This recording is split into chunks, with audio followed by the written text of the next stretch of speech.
Soyez salués. Bonsoir à toutes, bonsoir à tous.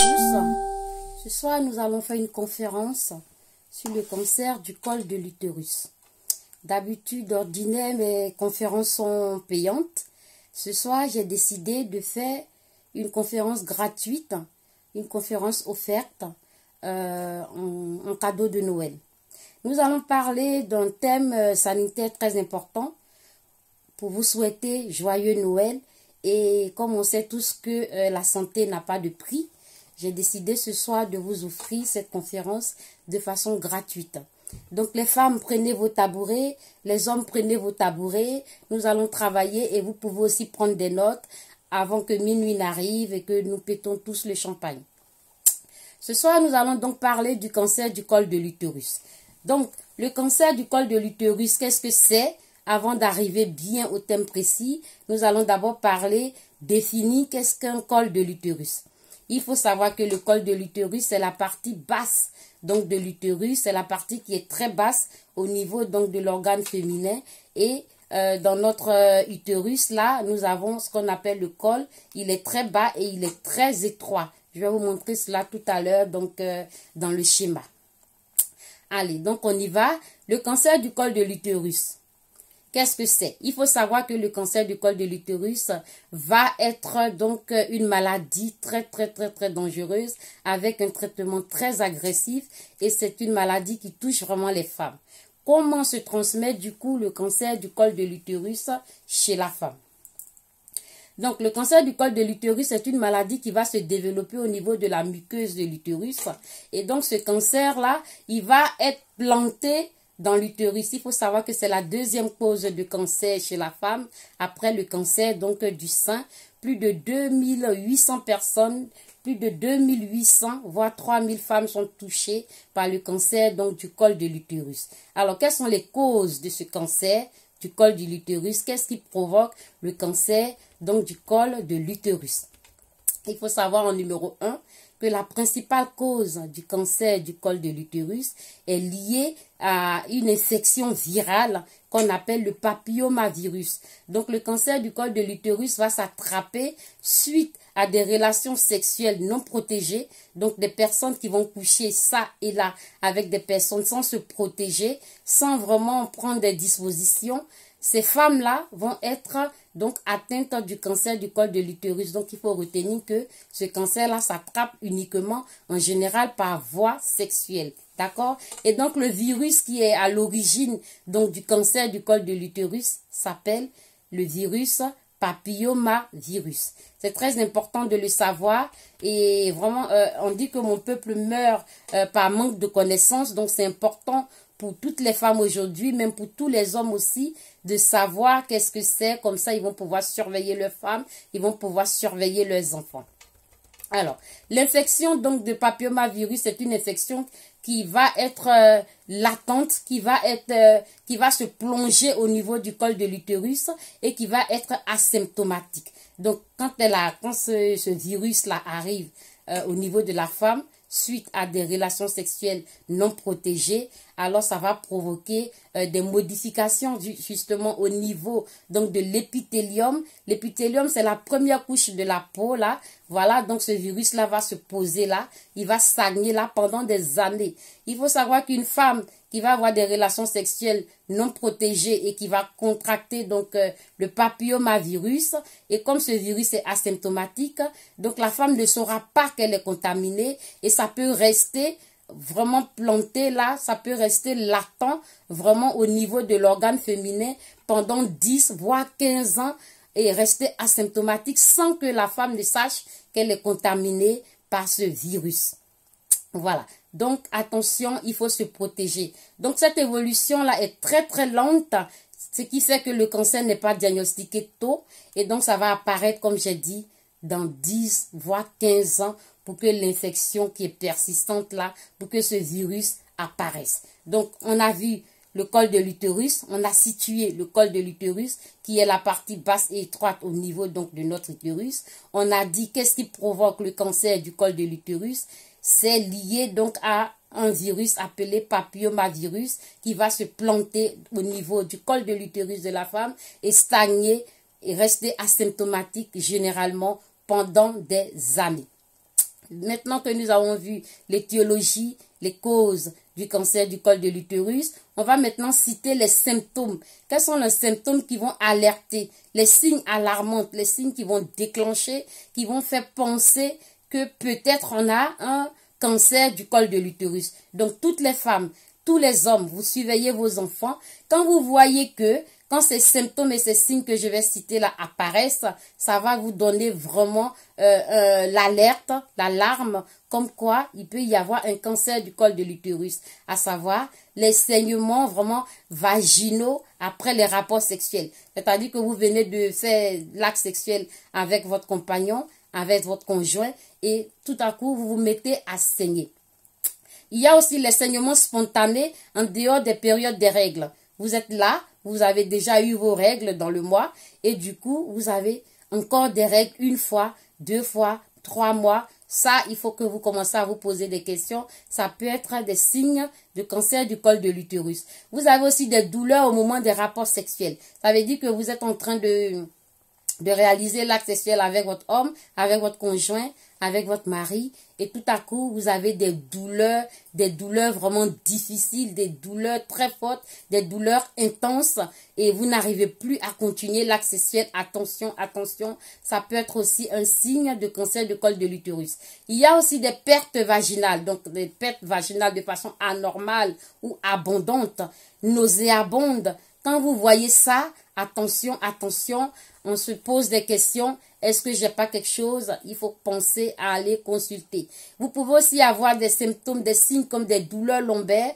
Voilà, des douleurs vraiment, des pertes de pertes vaginales malodorantes, comme je l'ai déjà dit. Des douleurs au niveau du bas-ventre, au niveau de l'abdomen. Attention, attention. Vous avez aussi des menstruations de façon inhabituelle, longue et abondante. Ça veut dire que si d'habitude vous voyez vos règles sur 3 jours, sur 4 jours, et là vous les voyez sur une semaine, vous les voyez sur 10 jours, attention, attention, ça peut être un signe donc de cancer de col de l'utérus. Il peut y aussi avoir des enflux au niveau des jambes. Vous êtes là, vous voyez que vos jambes s'enflent, ou en général, c'est une jambe même qui va se mettre à enfler. Attention, vous allez ressentir des crampes, vous allez avoir des pertes d'appétit, des pertes de poids, des essoufflements, des expectorations vraiment sanguinolentes. Ça veut dire que quand vous toussez, vous sentez, vous voyez du sang vraiment dans la toux, voilà, au niveau de votre toux. Quand vous expectorez, c'est-à-dire quand vous toussez, attention, attention, voir des épistacies, hein, du sang comme ça qui sort dans le nez, attention, ça peut être des symptômes, des douleurs thoraciques et aussi dans les os. Voilà, donc il y a vraiment beaucoup de signes d'alerte qui peuvent vous aider à courir rapidement, aller consulter. Mais il ne faut pas faire l'amalgame. En nota bene, il faut savoir que tous ces symptômes que je viens de citer là, ne sont peut-être forcément pas dus à un cancer de col de l'utérus. Ils peuvent être aussi dus à un autre cancer, vu qu'en général, les cancers se ressemblent un peu dans les symptômes. Mais les plus importants dans le cancer du col de l'utérus, c'est lors des relations sexuelles, quand la femme sent des douleurs, quand la femme voit qu'elle a des saignements abondants, des saignements nauséabonds inhabituels, des pertes, voilà, des vaginites, il faut faire attention. Donc, une fois que vous avez vu la localisation du col de l'utérus, vous avez vu la cause du cancer du col de l'utérus qui est lié au papillomavirus. Vous avez vu les symptômes que je viens de citer. Qu'est-ce qu'il faut faire? Il faut courir tout de suite, aller consulter. Il faut aller voir votre médecin traitant. Il faut aller voir votre gynécologue ou même la sage-femme rapidement pour réaliser ces examens que je vais vous citer là. Voilà, c'est très important. Vous pouvez noter et après vous me poserez des questions. Je vais vous répondre. Mais là, je vais tout droit terminer le cours et après, je lirai vos questions. Alors, les examens qu'il faut faire tout de suite quand vous constatez ce genre de symptômes, ce genre de signes, ce genre d'anomalie, vous allez tout de suite filer, aller faire vraiment un dépistage. Vous allez faire un test cervico-utérin. Voilà, c'est très très important. D'ailleurs, c'est conseillé chez la femme, hein, à partir de 25 ans. D'accord? Entre 25 ans et 65 ans, la femme doit aller systématiquement faire ce qu'on appelle le frottis. D'accord? Le frottis vaginal doit se faire systématiquement tous les 2 ans, voire tous les 3 ans. Et tout à l'heure, je vais vous expliquer la technique du frottis. D'accord? Voilà, il faut aller tout de suite voir le gynécologue pour dire, voilà, les symptômes que j'ai, c'est pas clair. Voilà, ça me fait peur, ou alors qu'est-ce que c'est? Il ne faut pas rester tranquille chez vous. D'accord? Donc, on fait le frottis. On peut aussi aller faire l'IRM du pelvis au niveau de l'abdomen. Hein, d'accord? Retenez, très très important. Si vous n'avez pas les moyens, si vous vous trouvez quelque part dans le monde, dans une situation de précarité, vous n'avez pas assez d'argent, mais au moins faites le frottis si vous n'arrivez pas à payer les examens radiologiques, d'accord? Alors, donc après que vous avez fait le frottis, après que vous avez fait les IRM, il faut savoir qu'il y a encore d'autres examens très importants ici avant de diagnostiquer est-ce que c'est vraiment le cancer du col de l'utérus. Ok, il faut savoir que le diagnostic du cancer du col de l'utérus va se reposer principalement sur ce qu'on appelle la biopsie. D'accord? Je vous expliquerai aussi la technique de la biopsie tout à l'heure. Donc, on va réaliser la biopsie. Voilà, la biopsie ou la biopsie par conisation. Comment ça va se passer? On va faire cette biopsie-là, donc pour pouvoir voir, repérer exactement les lésions au niveau du col de l'utérus. Donc, il faut savoir que la biopsie est l'examen anatomopathologique de référence, donc pour diagnostiquer tout type de cancer. D'accord? La biopsie est l'examen anatomopathologique qui va nous permettre de confirmer tout type de cancer. Donc voilà, une fois que vous avez fait vos frottis régulièrement et que ça montre une anomalie, vous allez faire des IRM du pelvis, ça montre une anomalie, vous allez continuer les investigations. Forcément, votre spécialiste va vous dire de continuer les investigations et là, vous allez arriver à la phase de biopsie. Donc, il va permettre de savoir le type de cellules impliquées, vraiment le type histologique de cellules impliquées, vraiment dans cette situation pour confirmer si c'est vraiment un cancer du col de l'utérus. Donc, la biopsie va permettre de voir la profondeur vraiment au niveau de la tumeur, au niveau de la muqueuse. La biopsie va permettre de savoir l'extension vraiment des cellules vraiment anormales là au niveau des organes voisins. Parce que si on constate qu'il y a ces tumeurs là ont été atteintes les organes lointains, ceci va nous confirmer un diagnostic, un pronostic vraiment très très alarmant, à savoir vraiment la métastase. Donc il faut faire très attention, réaliser le spécialiste, l'oncologue va vous faire réaliser une biopsie et ensuite il va continuer ses investigations en vue de confirmer vraiment ce cancer du col de l'utérus. Donc il faut savoir que pour faire la biopsie, le médecin va procéder comment? Enfin, le spécialiste, hein, l'oncologue, il va procéder comment? Il va donc utiliser vraiment une méthode très, très, très, très simple pour analyser vraiment les fragments au niveau donc des tissus lésés. Donc, il va prélever au niveau du col de l'utérus. Il va le faire au travers d'une technique qu'on appelle la coloscopie. Donc, la coloscopie, pour faire simple, il va donc vous introduire un tuyau muni d'une caméra, d'accord? Et donc, ce tuyau-là va vraiment visualiser au niveau de l'organe féminin pour pouvoir vraiment détecter vraiment les lésions. Donc, comme je disais, la coloscopie, elle va consister à observer au niveau du vagin, dans le col de l'utérus.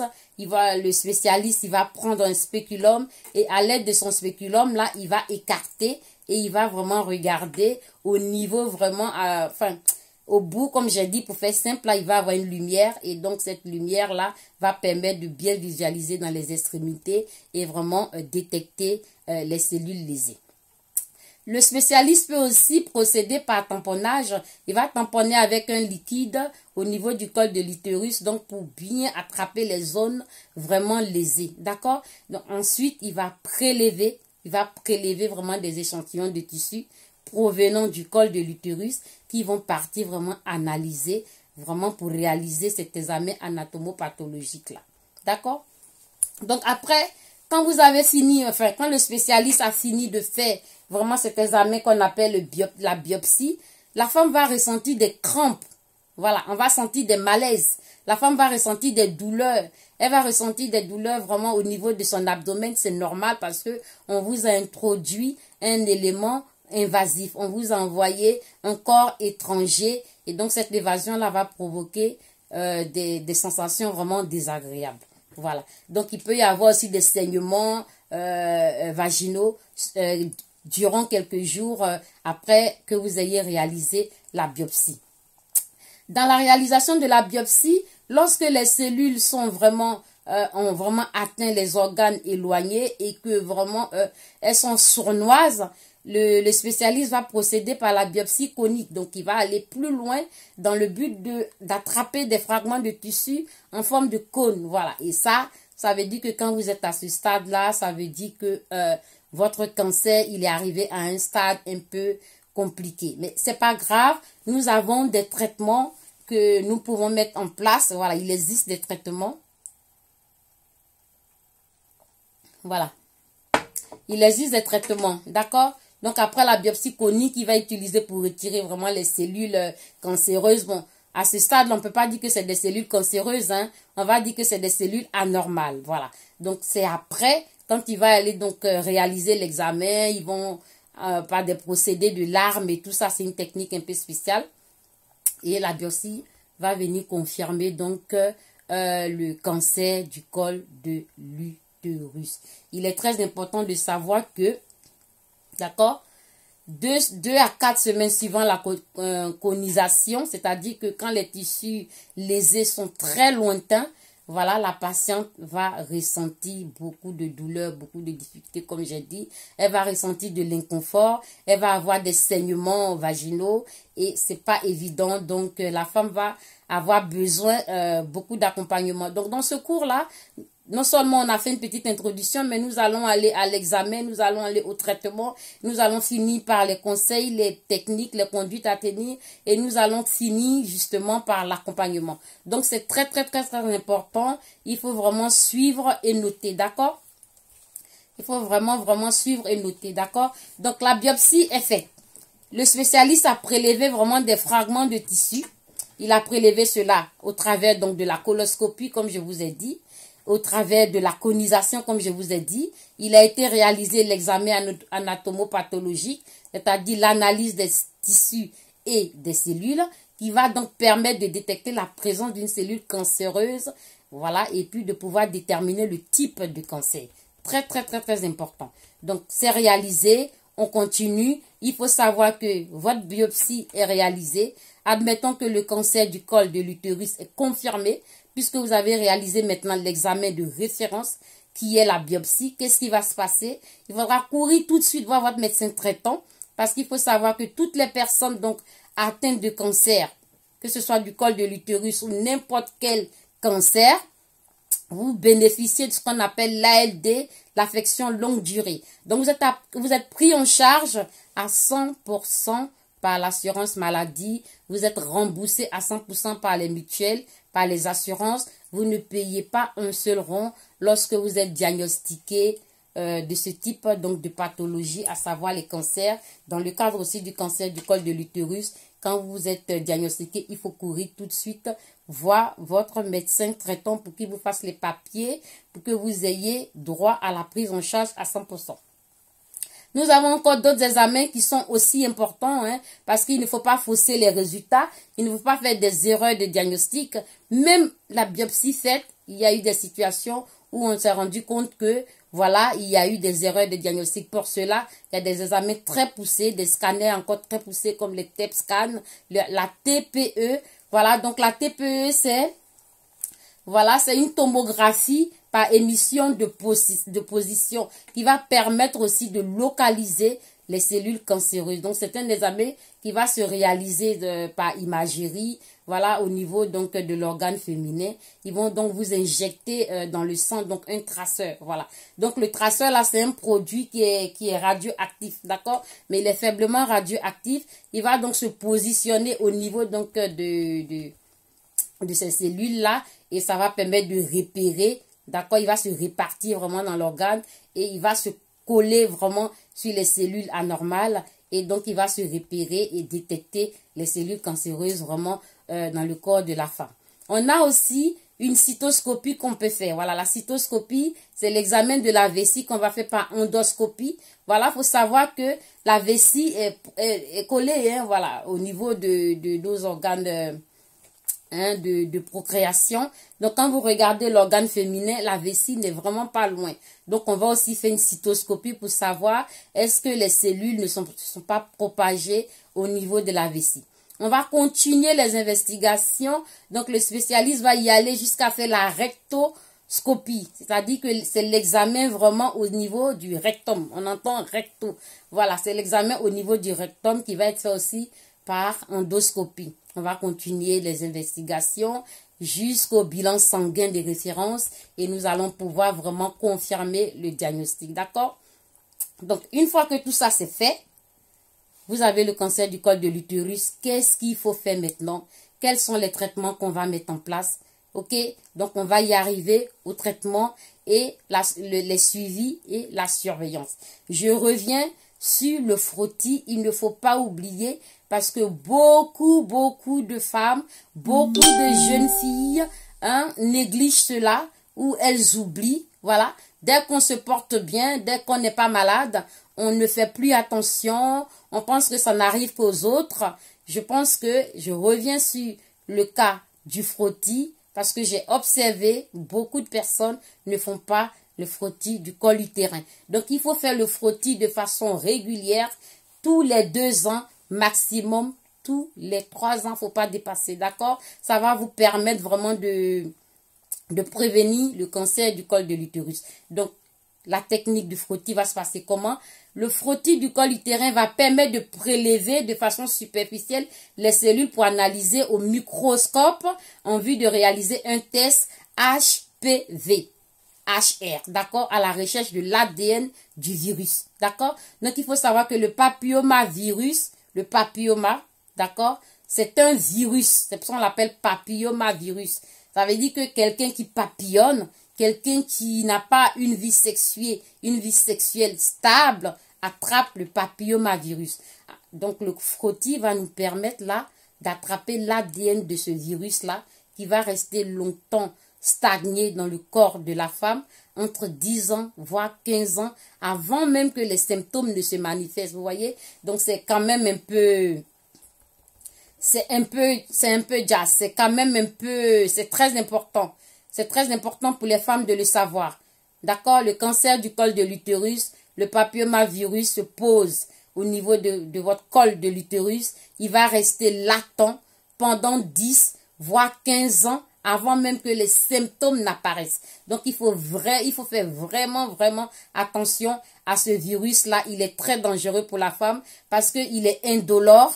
Voilà. La femme ne sent pas de douleur. La femme ne voit pas de symptômes. La femme ne voit rien venir 10, 15 ans après chez certaines femmes, malheureusement, pour que les symptômes arrivent. Donc, il faut vraiment faire le frottis de façon régulière. D'accord? Donc, le frottis ou frottis cervical reste un examen super important dans la prévention du cancer du col de l'utérus car c'est un examen très important parce que le papillomavirus, comme j'ai dit, est indolore et il dure dans le corps de la femme. Le frottis ne dure pas. C'est un examen très rapide. Ça se fait en quelques minutes. Voilà. C'est un dépistage qu'on fait vraiment pour le cancer et ça prévient des surprises désagréables. Voilà. Il est conseillé de le faire entre 25 ans et 65 ans. Voilà. Et nous avons aussi la vaccination. D'accord? La vaccination, donc, de la prévention du cancer du col de l'utérus chez les jeunes filles entre 11 ans et 14 ans. Voilà, donc chez la fille qui n'a pas encore réalisé d'acte sexuel, ses parents peuvent très bien payer. C'est pas pris en charge par contre ce vaccin de Gardasil. Là, il n'est pas pris en charge. Par contre, voilà, là, il faut vraiment le payer pour sauver votre fille qui n'a pas encore eu de relation sexuelle entre l'âge de 11 ans et 14 ans. Il faut faire ce vaccin-là. Il y a 2 doses qu'il faut administrer à la petite fille et du coup, elle sera protégée contre le cancer du col de l'utérus. Donc, nous avons localisé notre cancer du col de l'utérus. Nous avons localisé notre col de l'utérus qui est la partie basse et étroite qui est située au niveau de notre utérus que je vais vous montrer tout à l'heure dans le schéma. nous avons vu qu'est-ce qui provoque le cancer du col de l'utérus. On a dit tout de suite que c'est un virus qui va être contracté lors de rapports sexuels et ce virus s'appelle papillomavirus, d'accord? C'est un virus qui est très méchant. Lorsque la femme le contracte, il est indolore, il est sournois, il est latent, il est posé là et il vous attend. Alors, il va se déclencher dans 10-15 ans. Voilà, c'est vraiment délicat. C'est très important que les femmes fassent le frottis. On a aussi cité les symptômes, les signes d'alerte.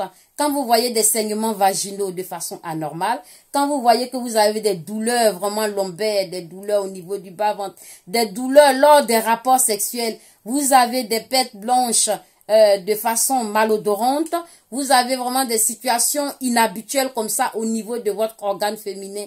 Attention, ce sont des signes de cancer du col de l'utérus.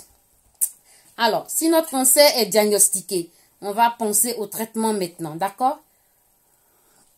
Vu que nous avons vu tous les examens qui peuvent être réalisés, on court chez le gynécologue pour le frottis ou la sage-femme pour le frottis. On court directement chez les radiologues, là, les spécialistes. Vous voyez votre médecin traitant, il vous fait un courrier. Voilà, il vous envoie chez un spécialiste. Vous réalisez votre IRM, vous réalisez votre TEP, vous réalisez votre frottis qui va confirmer le diagnostic. Non, la biopsie qui va confirmer le diagnostic. Et après tout cela, après toutes les coloscopies, après toutes les cystoscopies, après tous les examens, d'accord, vous passez au traitement une fois que le cancer du col de l'utérus est confirmé.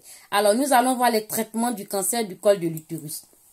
Voilà. Donc, le choix du traitement du cancer du col de l'utérus va être adapté selon votre situation. Il va être adapté selon vos antécédents. On va tenir compte de plusieurs, plusieurs tableaux, de plusieurs aspects de votre santé. Mais avant de prendre la décision, il va se passer ce qu'on appelle un conseil vraiment des spécialistes. D'accord? La RCP.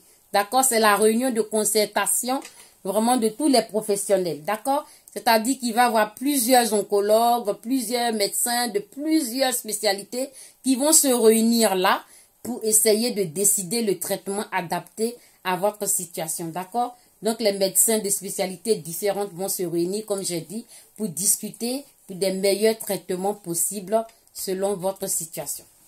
Donc, suite à la RCP, la réunion de concertation pluridisciplinaire, ils vont mettre en place un traitement adapté à votre situation.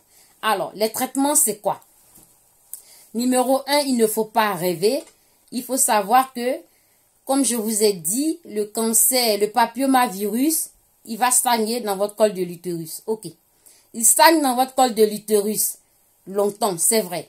Mais si vous avez la chance que le virus n'a pas dépassé 4 cm, voire 4 voire 5 cm de votre col de l'utérus, le premier traitement de référence va être la chirurgie. D'accord? Vaut mieux que, voilà, dès l'instant que les cellules, les cellules anormales, là, parce qu'à ce niveau-là, elles sont pas encore devenues très anarchiques, hein, mais c'est des cellules lésées, c'est des cellules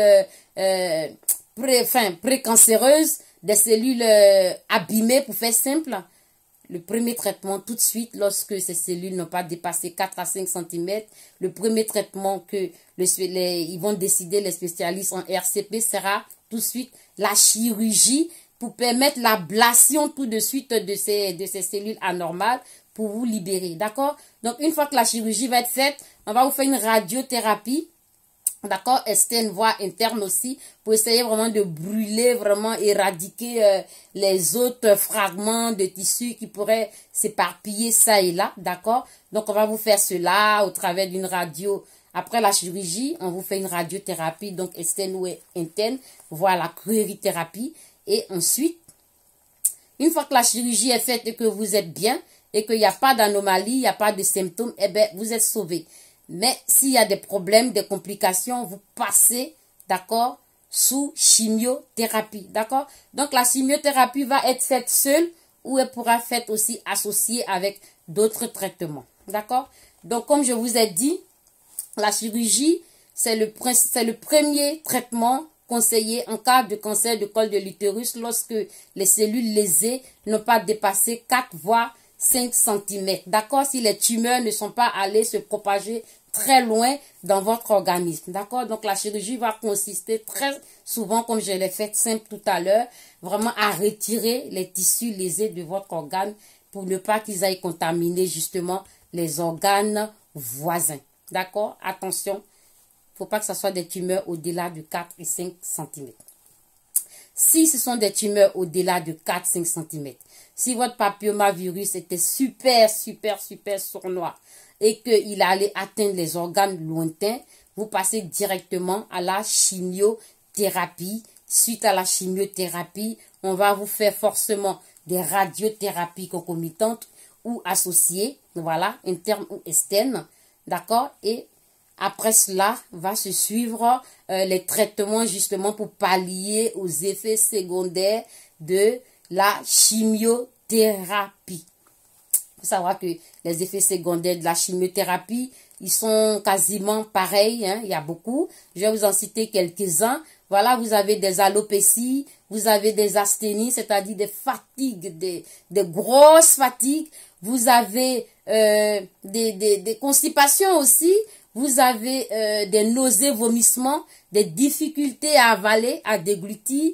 Vous êtes, voilà, des amaigrissements. Donc, la chimiothérapie va vous donner même un capital veineux appauvri. C'est très compliqué et c'est très délicat. Quand vous êtes sous chimio, vous avez un gros risque aussi d'aplasie. Votre défense immunitaire aussi peut être affaiblie. Hein, donc, il faut vraiment, c'est vraiment des traitements très agressifs. Donc, pour éviter d'en arriver là, c'est vrai, il y a des personnes qui vont attraper cette maladie à cause de pas de chance. Néanmoins, c'est mieux de prendre des précautions. Voilà. Donc, dans le cas où les tumeurs sont vraiment ont atteint les organes éloignés, ça va être le traitement qui va reposer tout de suite sur la chimiothérapie. Ok. Donc, pendant et après le traitement donc de notre cancer du col de l'utérus, qu'est-ce qui va se passer? Vous avez un cancer du col de l'utérus, vous êtes traité, vous êtes informé de la pathologie, vous êtes dans une situation compliquée avec les effets secondaires qui arrivent, avec les complications de la vie familiale qui arrivent. Qu'est-ce qui va se passer? Donc, il va se passer une prise en charge globale vraiment dans votre situation. Voilà. Donc, cette prise en charge va comprendre le traitement du cancer, hein, la prise en charge et la surveillance des effets secondaires liés au traitement de la chimiothérapie. Voilà. Tous les soins de soutien complémentaires vont être mis en place vraiment pour vous accompagner. C'est pour cela que quand vous détectez ou quand vous avez été diagnostiqué de cette maladie, il ne faut pas le cacher. Il faut en parler autour de vous. Il faut en parler à votre conjoint. Il faut en parler à une amie. Il faut en parler à quelqu'un de proche. Il faut en parler à quelqu'un vraiment d'intime, quelqu'un de sérieux. Voilà, il ne faut pas garder pour vous parce qu'il y a des personnes qui ont contracté le cancer et ils ont gardé ça silencieusement comme un secret et malheureusement, ils sont passés de l'autre côté. Ça ne sert à rien, il faut en parler parce qu'il existe des accompagnements, des soutiens psychologiques peuvent être mis en place pour vous accompagner, vous et vos proches, voilà, pour vous aider vraiment dans votre vie sociale. Toute une équipe va pouvoir se mettre en place justement pour vous accompagner vraiment dans la vie quotidienne, d'accord? Donc, votre gynécologue est là pour vous écouter. Votre chirurgien est là pour vous écouter. Les pathologistes sont là. Les oncologues sont là. Les radiothérapeutes sont là. Les psychologues et les psychiatres sont là. Les spécialistes de la douleur sont là puisque la chimiothérapie aussi, les effets secondaires des traitements, vous avez des douleurs parce que les métastases vont aller atteindre les os. Voilà, on parle de métastases osseuses. Donc, vous êtes vraiment en situation d'antalgie plus. Donc, il faut vraiment en parler. Il faut en parler. On va mettre en place aussi des suivis nutritionnels, voire des diététiciens pour adapter votre alimentation parce que il y a le côté douleur abdominale qui va survenir. Il faut arrêter aussi le tabac, diminuer si possible et baisser la consommation d'alcool. Voyez, voilà, l'alcool c'est pas interdit, mais il ne faut pas l'utiliser de façon abusive. Voilà, moi aujourd'hui c'est Noël, je me suis permise une coupe de champagne. Ok. Donc, dans l'accompagnement, il faut en parler pour que vous ayez des oreilles à l'écoute active actives, des oreilles attentives pour vraiment vous rassurer, pour vraiment vous accompagner. Alors, on peut pratiquer l'activité physique. Attention, attention, on va en arriver là, je vais vous expliquer, d'accord? Donc, le cancer, on a parlé de ce cancer, on a parlé de ces traitements, voilà. Il faut savoir que les traitements peuvent avoir des conséquences sur votre alimentation, d'où la diététicienne qu'on peut aussi approcher. Le cancer va avoir un accompagnement nutritionnel, d'où toujours notre diététicienne. Le cancer peut arriver à n'importe quel moment vraiment de la vie. Donc tous ces professionnels que je viens de citer là, il faut les approcher lorsque vous avez été diagnostiqué cancer, col de l'utérus. Vraiment, il faut aussi en parler autour de vous pour prévenir les uns ou bien les unes et les autres pour éviter ce genre de situation vraiment difficile. Alors, à l'issue donc de votre traitement, vous allez continuer vos consultations, vous allez suivre vos programmes de façon régulière, donc selon votre rythme et selon votre situation, d'accord? Ensuite, vous allez continuer dans le but vraiment d'arriver à la guérison totale, d'accord? Parce que si vous ne suivez pas, si vous n'êtes pas observant aux soins, vous allez arriver à une situation qu'on appelle la récidive, d'accord? Et la récidive du cancer du col de l'utérus est difficile vraiment à prendre en charge, ok? Alors, donc votre cancer est détecté, il est soigné, il est traité, vous avez les effets secondaires, on met en place des traitements pour pallier aux effets secondaires, pour favoriser vraiment le retour vraiment d'une meilleure qualité de vie si possible, d'accord? Donc il faut être à l'écoute, il faut être observant aux soins et se rapprocher vraiment des professionnels de santé, parce qu'il faut savoir que l'appareil génital de la femme est très important. Notre appareil va permettre donc la fécondation, notre appareil va permettre la réalisation de l'acte sexuel, notre appareil va permettre beaucoup de miracles que vraiment un génie a créé, d'accord? Donc, il faut en prendre soin. On va arriver dans les conduites à tenir, d'accord? Les petits conseils pour continuer, avant de prendre rendez-vous donc pour aller réaliser votre frottis, qu'est-ce qu'il faut faire? D'abord, il faut faire très attention. D'accord? Avant de prendre rendez-vous avec votre gynécologue pour réaliser vos frottis, il faut prendre la date en milieu de cycle. Il faut éviter d'aller faire le frottis à l'approche des règles ou juste après les règles. Ça va fausser les résultats. Ok, ça aussi c'est important de le savoir. Donc, il faut programmer tout ça avant de prendre rendez-vous. D'accord? Admettons, ça fait 2 ans que vous n'avez pas encore fait votre frottis. Vous regardez la date de vos règles. Prenez une date en milieu de cycle. D'accord? Avant d'aller faire votre frottis, il faut éviter d'avoir des rapports sexuels 24 voire 48 heures avant votre rendez-vous frottis. D'accord? Tout ça, c'est important pour les femmes. Écoutez bien les femmes, vos enfants et même les maris aussi. On prend rendez-vous 24 voire 48 heures avant le frottis. Le jour de l'examen, n'oubliez pas de ramener vos derniers bilans sanguins et radiologiques. D'accord? Voilà. Donc, le cas échéant, vous ramenez ce que vous avez, les comptes rendus opératoires, échographiques et tout ça. Ok. Donc, je vous ai dit comment s'attrape la maladie, quels sont les signes et les symptômes, quel est le virus responsable. Il faut faire attention, il existe un vaccin, il existe des examens, d'accord? Donc, le frottis se fait vraiment, il est pris en charge le frottis, hein. Il y a quand même une petite partie qui est remboursée par la mutuelle pour ceux qui sont dans le pays où je me trouve, d'accord? Donc, c'est pas compliqué. Vous allez voir votre gynécologue. Votre gynécologue, bon, c'est gênant pour une femme. Il va vous dire de vous déshabiller, vous allonger sur un brancard, voilà. Il va ouvrir les grandes lèvres de la vulve. Il va introduire tout doucement dans votre vagin, hein. C'est un instrument, il faut qu'on en parle, on y est. Il va introduire un instrument, donc... avec 2 parois là, et puis il va introduire le spéculum et donc il va écarter le vagin, l'ouvrir et il va essayer de prélever, d'accord? Il va prélever à l'intérieur de vos vagins là, il va gratter, c'est comme un écouvillonnage. Quand vous faites le test PCR, on vous met un petit coton là dans les narines là, voilà. Le frottis c'est un peu ça, il va prendre cet écouvillon là Et donc, il va gratter au niveau vraiment du vagin à l'intérieur, au niveau des lèvres de la vulve. Il va aller au niveau du col de l'utérus. C'est désagréable, mais c'est le gynécologue, c'est son métier. Voilà, il ne vous voit pas en tant que femme devant lui, ça ne lui provoque aucune érection. Il envoie tous les jours, c'est son travail, d'accord? Donc, voilà, il va le faire. Mettez-vous à l'aise. Il va gratter légèrement la surface du col de l'utérus. Et du coup, il va prélever les cellules et puis ben, il va aller faire l'examen donc pour dépister le cancer du col de l'utérus. Donc, c'est un prélèvement qui n'est pas vraiment douloureux. Il est très rapide. Hein, voilà, c'est dans le but de recueillir les fragments pour aller les analyser. Voilà. Si vous avez des questions, vous pouvez me les noter. Je lis vos questions tout à l'heure. D'accord? Voilà. Donc, la technique du frottis, comme je dis, je vous ai expliqué. Je vous ai expliqué les traitements et les examens à faire. Je reviens un peu en arrière. À chaque fois, je répète pour les gens qui viennent d'arriver. Voilà.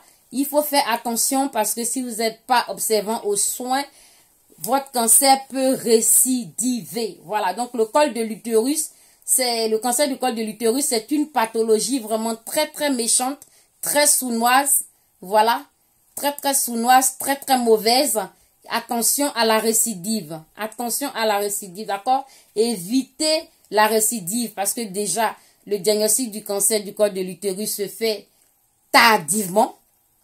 Donc, si vous avez eu la chance que ça a été détecté 10-15 ans après que le papillomavirus est stagné et vécu dans votre col de l'utérus de façon indolore, asymptomatique et sournois, s'il a pu être détecté que vous êtes traité, attention, attention, faut pas être, quand vous avez eu la chance d'arriver à la guérison, évitez la récidive. Donc, pour éviter la récidive, on a quelques conseils qu'on peut ici apporter parce qu'il faut savoir que le cancer du col de l'utérus touche vraiment presque 3000 femmes par an. Et je vais vous informer que 1100 femmes en décèdent. C'est facile à comprendre.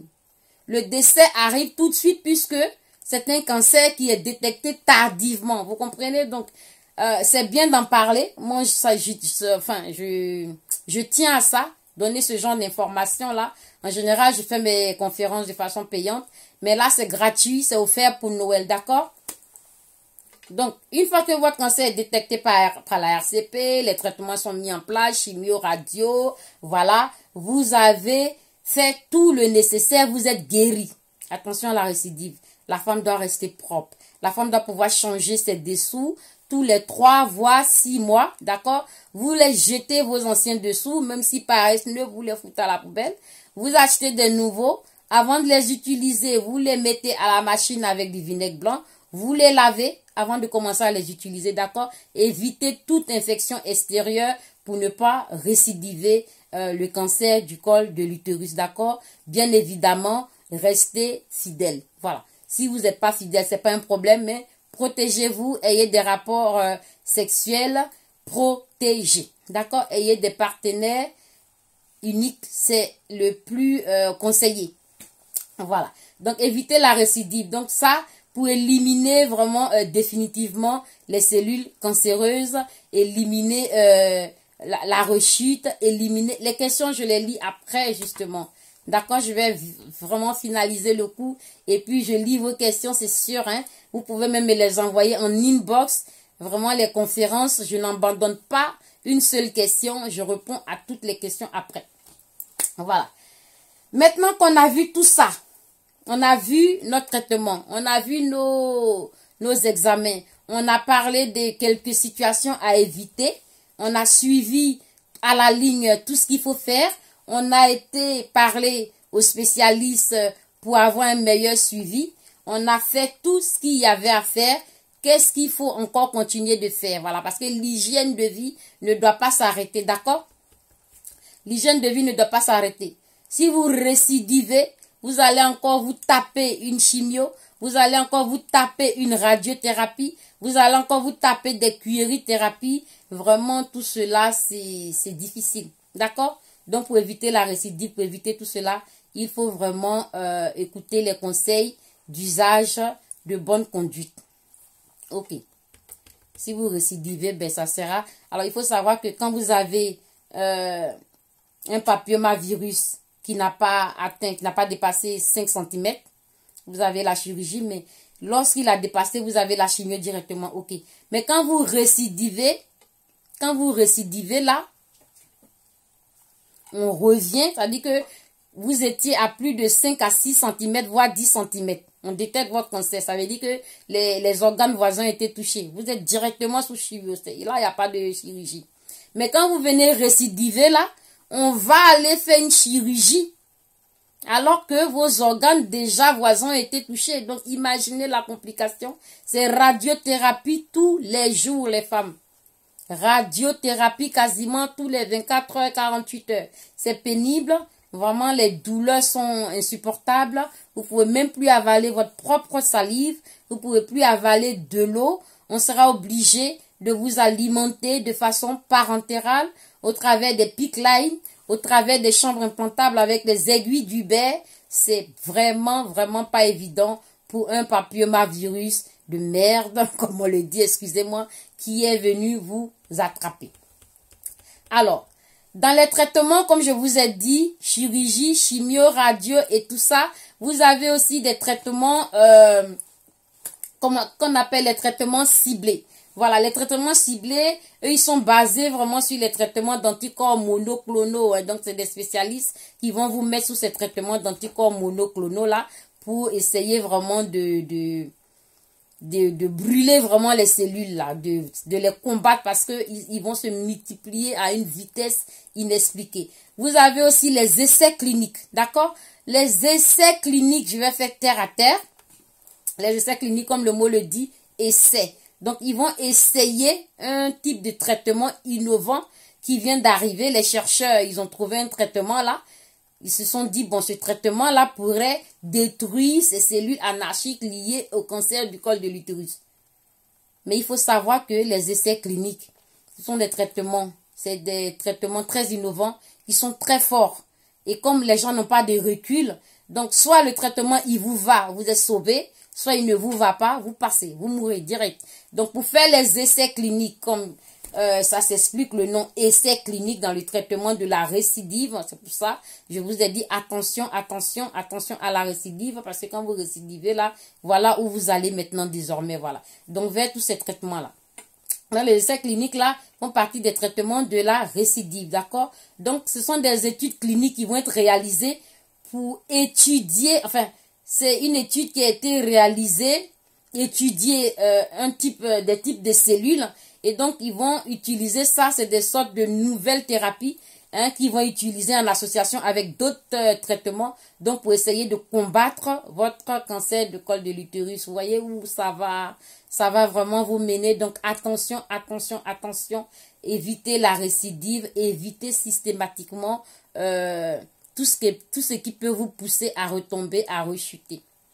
Alors, ensuite, ils vont chercher aussi d'autres recherches. Il y a plusieurs situations. Ils vont vous mettre sous d'autres traitements homéopathiques, des hypnoses. Vraiment, il y a pas mal de paramètres vraiment pour sortir. Parce que quand on récidive, on n'est pas loin. Quand on récidive, on va maintenant vers le palliatif. Vous voyez, on sort du curatif et c'est vraiment, vraiment, vraiment, vraiment délicat. C'est vraiment délicat. Attention, attention.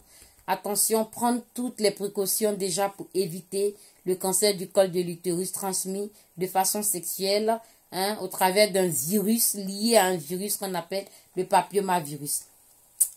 Donc, je disais, la récidive du cancer du col de l'utérus est plus compliquée à traiter parce qu'il faut savoir que le traitement même est très difficile, d'accord? La chimiothérapie peut être forte, elle peut être douce, donc attention. La prise en charge doit être systématique tout de suite parce que la prise en charge doit être systématique tout de suite parce que la patiente peut virer du curatif au palliatif comme je vous ai dit. Voilà. Donc, il faut faire attention. Maintenant, on a quelques conseils qu'on peut donner avant d'arriver à l'accompagnement. Donc, écoutez bien les petits conseils.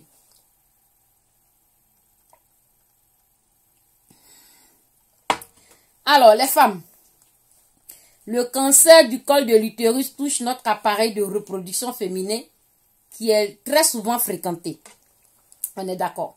Le cancer du col de l'utérus concerne uniquement les femmes. Ça, il faut le retenir. J'ai pas encore vu un homme qui a un cancer du col de l'utérus. Le cancer du col de l'utérus, vous êtes une femme, vous avez le cancer du col de l'utérus, vous n'allez pas contaminer notre femme parce que vous lui avez dit bonjour. Non. Ça se contracte par voie sexuelle. Donc, après votre annonce du cancer du col de l'utérus, alors ça craint. D'accord? Ça craint. Attention. Le cancer du col de l'utérus peut apparaître à tout âge. Attention les jeunes filles, le cancer du col de l'utérus peut apparaître entre 20 ans et 30 ans. Vous pouvez attraper le cancer du col de l'utérus. D'accord? Si vous avez commencé à coucher hyper tôt avec des partenaires de façon désordonnée, sans protection, attention, il va vous coller à la peau quand vous avez 25 ans, il peut être diagnostiqué. Vous avez un cancer du col de l'utérus bêtement. Vous avez 30 ans, vous êtes diagnostiqué, vous avez un cancer du col de l'utérus bêtement. Attention parce qu'il est lié à une infection virale, papillomavirus, qu'on attrape lors des rapports sexuels. Donc, l'infection du papillomavirus HPV est une infection très, très méchante et sournoise. D'accord? Voilà. Donc, c'est la première cause de survenue du cancer du col de l'utérus. D'accord? Le principal facteur de risque, c'est le papillomavirus. Donc, la répétition est pédagogique. Donc, l'apparition du cancer du col de l'utérus est liée à ce virus très méchant sournois. Donc, il va arriver comment? Par pénétration, il va arriver par contact bucco-génital, vous voyez, quand vous embrassez là, ça peut arriver aussi, vous pouvez attraper le papillomavirus, les caresses vaginales là, voilà, c'est un virus, hein, c'est un virus, mais il déteste les femmes, voilà. Voilà, il est lié à la saleté, il est lié à l'hygiène de vie, il se fabrique comment, il sort d'où, mais en tout cas, il s'appelle papillomavirus et il s'accroche qu'aux femmes. Attention, d'accord? Donc, les symptômes de ce cancer-là, on a dit tout à l'heure, la répétition va être toujours pédagogique pour ceux qui viennent d'arriver. On a des saignements qui surviennent après des rapports sexuels. On a les saignements en dehors des règles. On a les pètes blanches nauséabondes. On a les douleurs pelviennes, les douleurs dans le bas du dos, les douleurs provoquées par les rapports sexuels, douleurs lors des rapports sexuels. Donc, vraiment ça, c'est des choses, quand vous voyez là, vous êtes tout de suite à des stades d'alarme, d'accord? Le cancer du col utérin, d'accord, n'est pas symptomatique, il est asymptomatique. Au départ, vous n'avez pas de signe, vous n'avez rien qui vous prévient et vous avez ça qui apparaît 10 ans, 15 ans après. Voilà, c'est pour ça les femmes, les femmes doivent faire très attention, d'accord? Les femmes qui sont dans les tranches d'âge à partir de 25 ans jusqu'à 65 ans doivent réaliser ce test que je viens de vous dire, donc le FCU, qui est le frottis cervico-utérin, d'accord? En dehors même de tous symptômes, la femme doit aller tout de suite faire ça. Est-ce qu'on peut guérir du cancer du col de l'utérus? Bien évidemment, oui. S'il y a récidive, c'est parce qu'il y a eu guérison. Donc, on peut très bien guérir du cancer du col de l'utérus après les traitements que je viens de vous citer. S'il y a une biopsie qui n'a pas faussé de résultat, si la réunion de consultation pluridisciplinaire, ils ont pris de bonnes décisions et qu'ils ont adapté votre chimiothérapie vraiment à votre situation, les bons traitements à votre situation, vous pouvez guérir du cancer du col de l'utérus. Voilà. Donc, j'ai relevé quelques questions moi-même que je réponds directement. Si vous les avez posées, on verra après. Vous aurez déjà eu les réponses. Si vous n'avez pas posé les questions que moi je réponds là maintenant, vous pouvez me les poser après. Alors, le cancer du col de l'utérus, quand il est à stade avancé, voilà, le pourcentage de guérison est compliqué, d'accord? Voilà, c'est pour cela qu'on doit faire notre frottis. Voilà. La vaccination. La vaccination contre le cancer du col de l'utérus ne protège pas forcément, malheureusement. C'est vrai qu'on fait la vaccination aux petites filles entre 11 et 14 ans, comme j'ai dit, pour prévenir du cancer du col de l'utérus. Malheureusement, faute à pas de chance, on a trouvé qu'il y a eu des femmes, malgré le vaccin, qu'elles ont fait, leur maman, leur papa a pris le soin vraiment de les surveiller, de faire le vaccin. Malheureusement, elles ont quand même pas de bol attrapé le cancer du col de l'utérus. Donc, c'est pas parce que la petite qui a été vaccinée qu'elle est forcément protégée à 100%. Donc, vaccin ou pas, quand même, il faut toujours continuer les précautions, réaliser les frottis tous les 2 ans voire tous les 3 ans.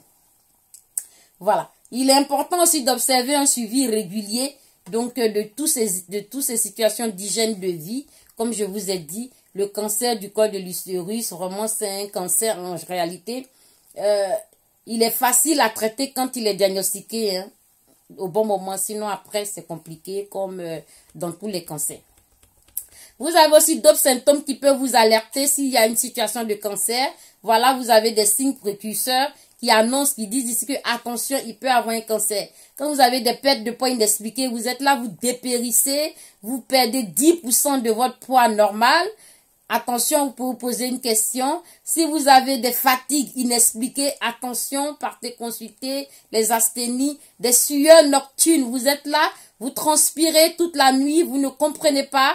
Voilà, attention, attention, on va consulter. Vous avez des pertes d'appétit, il n'y a plus de goût, plus de saveur, l'odorat, vraiment, voilà, ça passe plus. Attention, attention, vous pouvez aussi aller consulter. Vous avez des douleurs nouvelles qui apparaissent aujourd'hui, la douleur est là, après elle est là, après elle est là, voilà. Des douleurs diffuses qui apparaissent. Attention, des douleurs prolongées comme ça, il faut aller consulter. Vous avez des nausées, vomissements de façon récurrente, attention, il faut aller consulter. Vous avez des sangs dans les urines, il faut aller consulter. Vous avez du sang dans les selles, il faut aller consulter. Vous avez des récentes modifications au niveau de votre transit. Vous êtes là, vous êtes constipé pendant 5, 6 jours, 7 jours.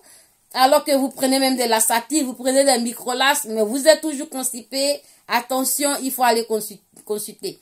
Vous avez des diarrhées, mais inexpliquées, alors que vous prenez des traitements antidiarrhéiques, vous mangez pas des aliments à base de fibres, mais vous avez un transit qui ne fonctionne pas bien, vous avez des diarrhées prolongées, attention, il faut aller consulter. Vous avez des fièvres de façon récurrente, vous avez une température qui est au-dessus de 37, quand vous êtes à 38,5, attention, il faut aller consulter si la fièvre ne tombe pas malgré les traitements antipyrétiques.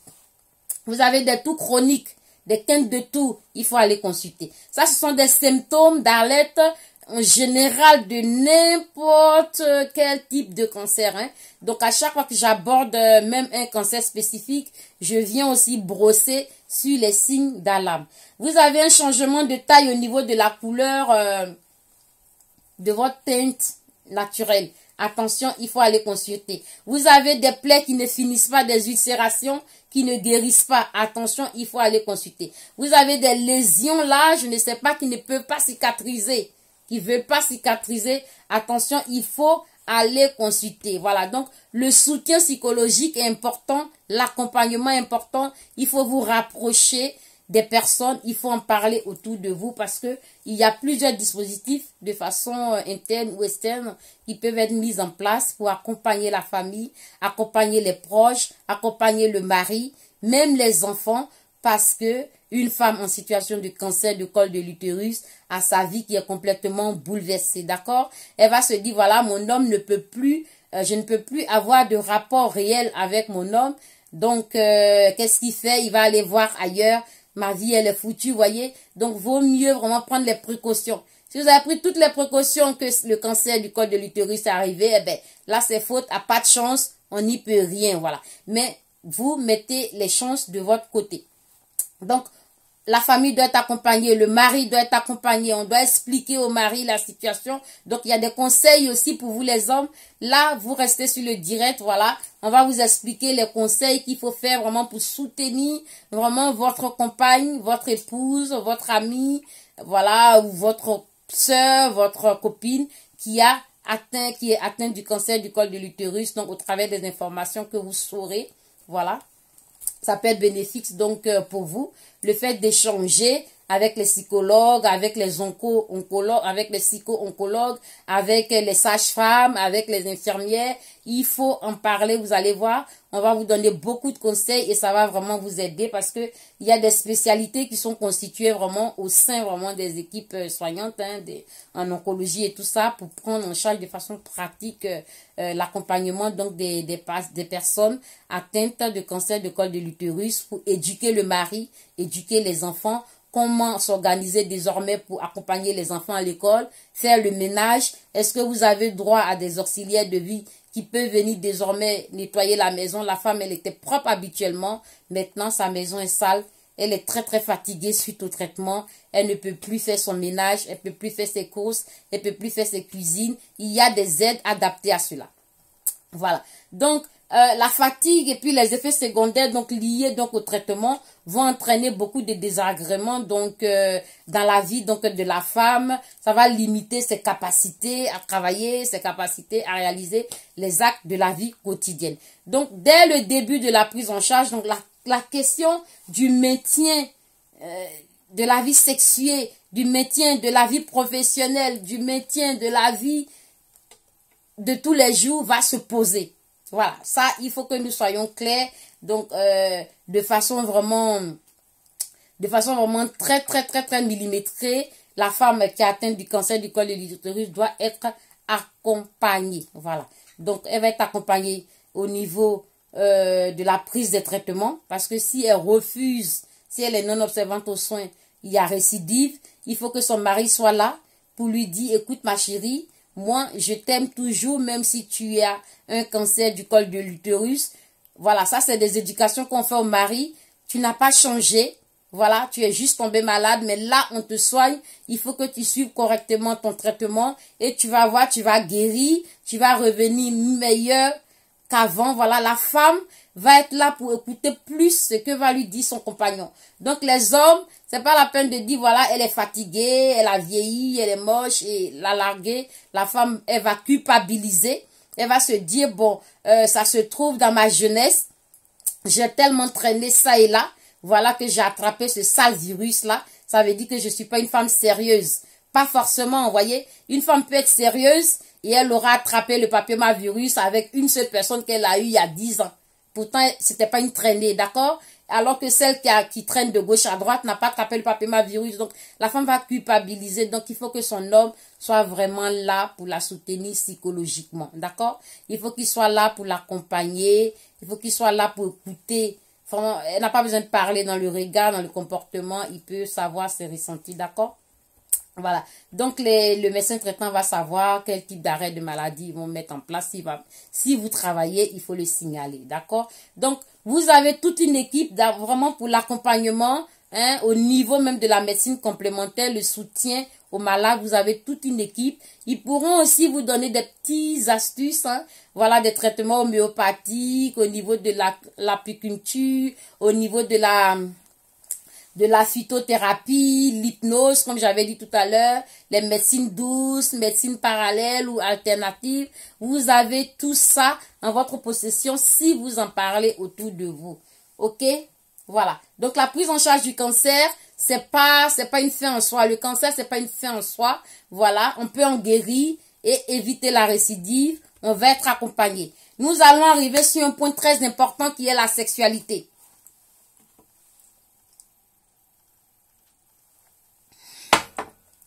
La femme, elle a eu le cancer du col de l'utérus. Est-ce que la femme doit continuer à réaliser l'acte sexuel? Ça, c'est une question qui revient beaucoup. Il faut savoir que suite à un cancer du col de l'utérus, donc la reprise de la vie sexuelle épanouie, elle est possible, d'accord? La vie sexuelle épanouie est possible, mais attention, attention, bon conseil d'usage pour les femmes et pour les hommes. En cas de chirurgie, vous avez eu un cancer du col de l'utérus, on vous a fait une ablation du cancer du col de l'utérus, qu'est-ce qui va se passer? Il faut aller tout de suite prendre conseil auprès de votre gynécologue ou auprès de votre sage-femme. Il faut attendre la cicatrisation. Il faut attendre la cicatrisation complète avant de réaliser l'acte sexuel. Donc, un homme qui a sa femme qui a eu un cancer du col de l'utérus, même si là, elle a été opérée, elle semble être guérie, elle marche bien, elle a repris le travail. Consultez, vérifiez si la cicatrisation est effective avant de réaliser l'acte sexuel. D'accord?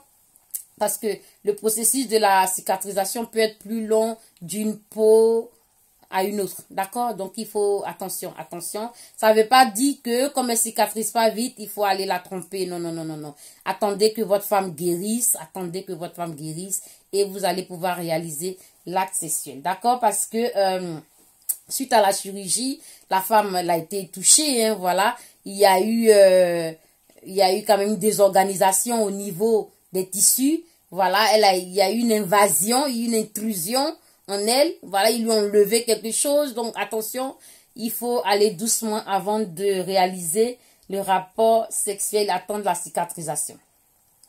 Aussi, la chirurgie aura provoqué le raccourcissement du vagin.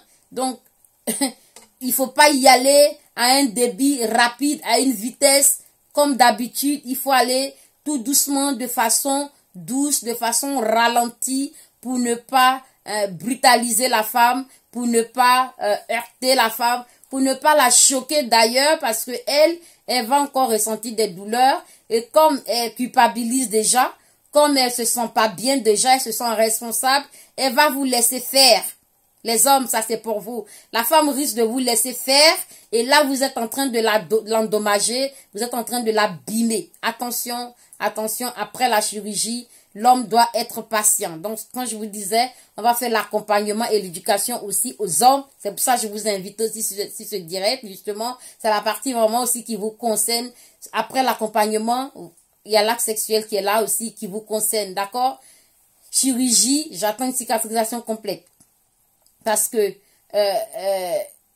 on a enlevé quelque chose, parce que il y a eu la radiothérapie qui a provoqué le durcissement, et non seulement la chirurgie a provoqué le rétrécissement. Donc attention, attention, attention, attention.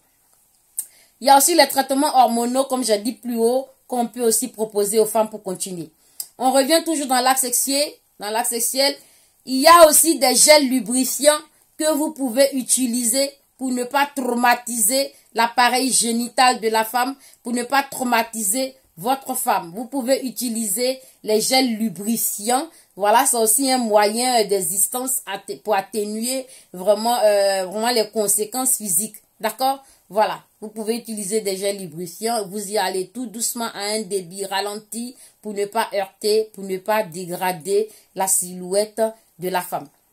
Voilà, parce que nous avons des conséquences vraiment psychiques qui vont être liées à la maladie, qui vont être liées au traitement que la femme aura utilisé justement suite à son cancer du col de l'utérus. Il ne faut pas négliger tous ces composants que nous énumérons là. Voilà. Le cancer du col de l'utérus, on le sait, il va attraper la femme suite au rapport sexuel. Donc, il va toucher l'organe de sexualité, de la reproduction féminine. Attention, il y a des questions qui arrivent derrière. Est-ce qu'on doit tomber enceinte? Est-ce qu'on peut faire un enfant? D'accord? Donc, les hommes, la femme a un sentiment donc de culpabilité, voilà, qui va s'installer. Il faut l'accompagner, il faut l'écouter, il faut pas la brusquer, il faut pas la brutaliser, d'accord? Il faut l'encourager pour aller vers la guérison définitive.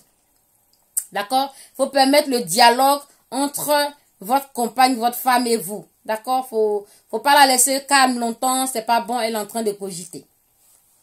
D'accord? C'est votre présence qui va lui permettre un équilibre vraiment stable. Alors, donc je continue dans les questions. Il est important donc les femmes pour vous aussi de communiquer avec vos partenaires. Hein, il ne faut pas tout laisser pour vous.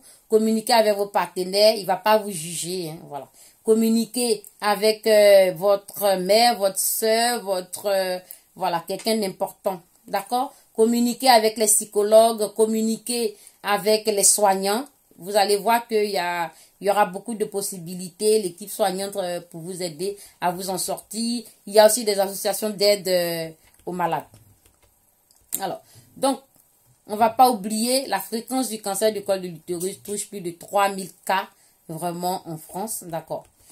On vient à une question très importante. Est-ce qu'on peut avoir un enfant suite à un cancer du col de l'utérus? Ou bien pendant un cancer du col de l'utérus?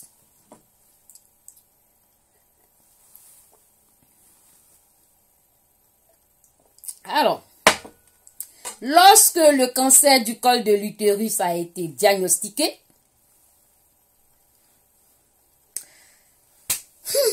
C'est compliqué.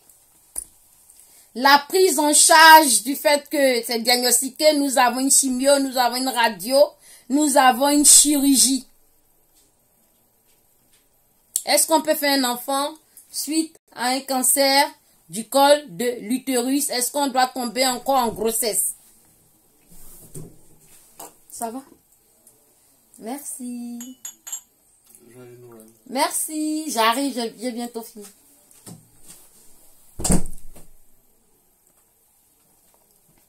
Alors, courage, on est à la fin, pas loin de la fin de la conférence, d'accord? Donc, la prise en charge donc d'une femme cancer col de l'utérus qui veut faire un bébé. Qu'est-ce qu'on fait? Qu'est-ce qu'on fait? On voit qu'il y a eu dysplasie, il y a eu des carcinomes ainsi de suite qui ont apparu, des tissus anarchiques, des cellules désordonnées qui ont apparu. Il y a un risque de récidive. Moi, je propose tout simplement IVG, malheureusement. D'accord? Parce que si vous prenez une grossesse dans ce genre de situation, vous risquez une fausse couche, vous risquez des accouchements prématurés, vous risquez des césariennes qui vont être obligatoires, vous risquez des enfants de malformations, d'accord? Donc vraiment, c'est un conseil qu'on donne aussi, vaut mieux éviter. Voilà, vaut mieux éviter. C'est pour ça, d'ailleurs, c'est conseillé, on le dit, heureusement, nous qui sommes nés en Afrique, on a eu la chance, hein, enfin, je ne sais pas si c'est une chance, d'avoir des enfants tôt. C'est conseillé de faire les enfants tôt, d'accord? Voilà, ceci ne veut pas dire que le cancer du col de l'utérus n'attrape pas la femme jeune, hein. Je vous ai dit qu'il attrape à partir de 20 ans, hein. Voilà, donc, si vous avez fait vos enfants rapidement, tant mieux. Si c'est pas possible, écoutez, pour des situations d'études ou de vie professionnelle, c'est pas grave. Mais si vous avez un cancer de ce type qui est diagnostiqué, vaut mieux vraiment éviter, ou sinon vraiment, ça sera un suivi millimétré, un suivi vraiment à la loupe, quoi. Pour ne pas que vous fassiez une fausse couche, pour ne pas que votre enfant soit prématuré, pour ne pas que vous fassiez un enfant hors norme, en fait. Donc ça fait partie des questions qui reviennent.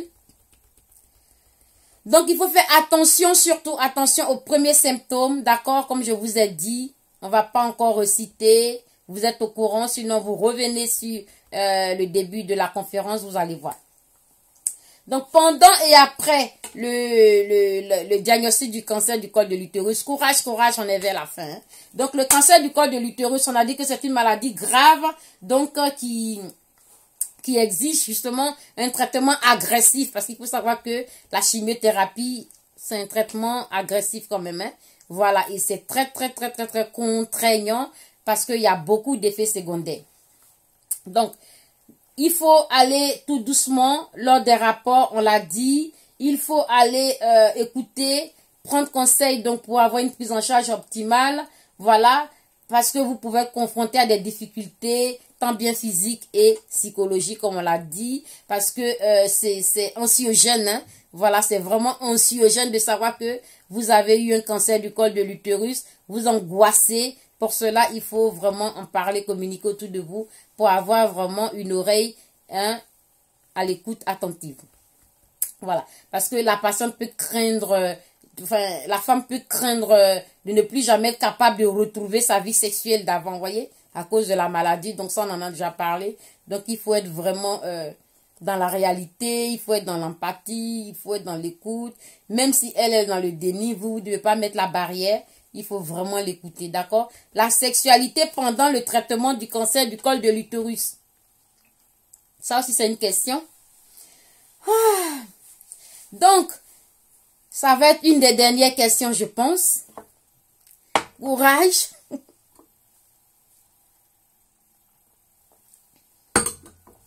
Donc, la sexualité pendant le cancer du col de l'utérus, la sexualité est possible, hein, ça, c'est possible, ça dépend de la femme.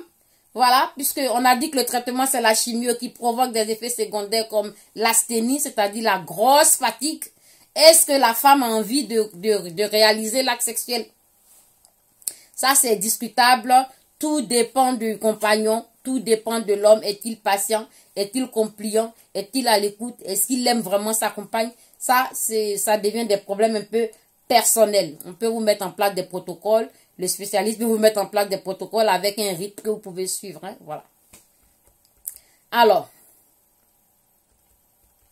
donc voilà, attention, la femme va être anxieuse, elle va être angoissée parce que c'est anxiogène, ce genre de découverte, ce genre de pathologie. Elle va être dans le déni, elle va être dans le refoulement, elle va être dans le refus. Donc les affects vont être touchés, mais vous devez l'accompagner jusqu'à la phase de l'acceptation. Vous devez l'accompagner jusqu'à la guérison. Et même s'il y a récidive, vous devez toujours l'accompagner parce que la femme peut aller avoir des idées noires. Hein, voilà.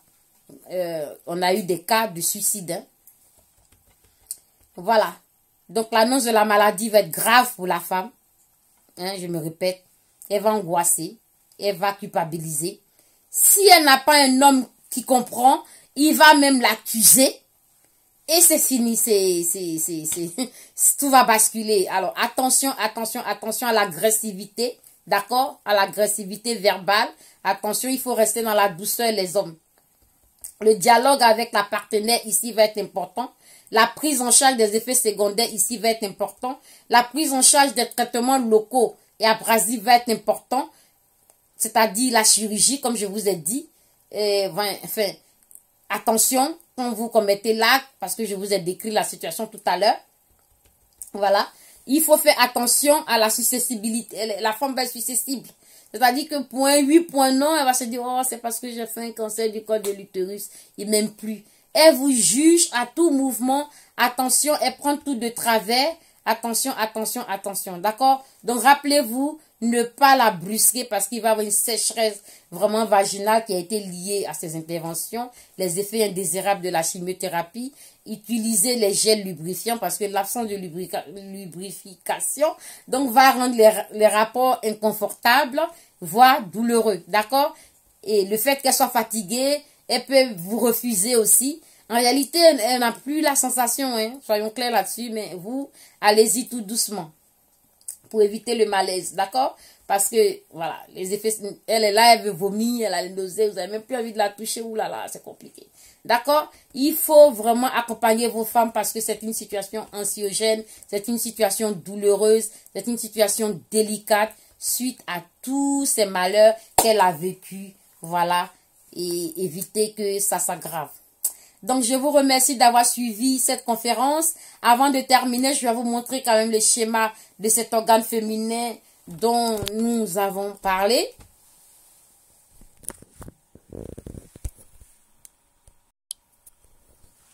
Alors, donc voilà, vous avez le schéma de l'organe féminin, d'accord? Ici, vous avez ce qu'on appelle les trompes de Fallope. Ils sont en forme de trompe exactement, vous voyez là? Voilà, sous forme de trompe. Voilà, c'est des trompes. Et vous avez tout ce qui est jaune là. Tout ce qui est jaune ici, c'est l'utérus de la femme. Hein? Tout ce qui est jaune jusqu'à là. Je ne sais pas si je montre bien, voilà. Tout ce qui est jaune jusqu'ici là. Là, il s'agit de l'utérus. Les deux boules en forme de flasques, ça, ce sont les ovaires. Donc, c'est pour ça que je parlais de la reproduction tout à l'heure. Parce que la reproduction se fait à ce niveau-là, justement. Hein, au niveau des ovaires, de l'utérus, d'accord, et des trompes. Hein. C'est pour cela que j'ai répondu à quelques questions sans même lire vos questions. Et donc, quand votre utérus est là, tout en bas là, vous voyez, la partie basse qui est rétrécie, qui est fine là, c'est ça le col de l'utérus. D'accord? Donc, c'est ici que le papillomavirus va venir se poser. Il va stagner pendant des années, provoquer cette infection virale qui va déboucher sur le cancer du col de l'utérus. Et donc, vous voyez là, tout en bas, tout de suite, en bas du col de l'utérus, vous avez le vagin de la femme, d'accord? Vous avez le vagin qui est là. C'est pour cela que quand on a opéré ici des tissus, d'accord? Quand on a fait une chirurgie, il y a un rétrécissement forcément. D'accord? Il y a un rétrécissement. Donc, attention, attention. Donc, j'ai essayé de vous faire quand même une petite démo de ce que je viens d'expliquer. Je vous souhaite un joyeux Noël.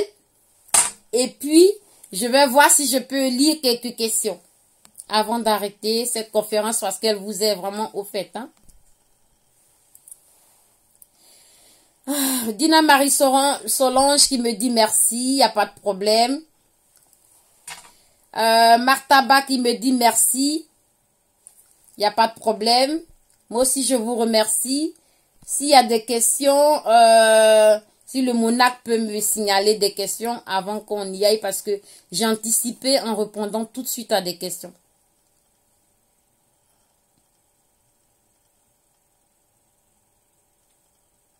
Ah, voilà. Donc, il y a Martaba qui dit qu'elle a fait son accouchement et vite, heureusement. Donc, Martine et joyeux anniversaire. Alors, est-ce qu'il y a des questions? S'il y a des questions, si le monarque peut me les mettre en évidence. Mariadou, merci beaucoup d'être là. La Force Tranquille, merci beaucoup d'être là. Je souhaite joyeux anniversaire à tout le monde. Donc, c'était une conférence au fait gratuite pour tous mes amis, pour tous mes proches, d'ici et d'ailleurs, pour les personnes que je connais de près et de loin aussi, il n'y a pas de souci. Apparemment, je ne vois pas de questions. Donc, je vais vous laisser pour que la vidéo soit facile à revisiter. C'était le cancer du col de l'utérus. Voilà, en ce jour de Noël. Voilà, nous sommes aujourd'hui le 25 décembre. Ça y est, c'est Noël. Chacun pourra aller désormais péter sa bouteille de champagne. Nous avons fait un petit coup de santé. C'est très, très, très, très important. Allez, joyeux Noël et à bientôt. Ciao, ciao.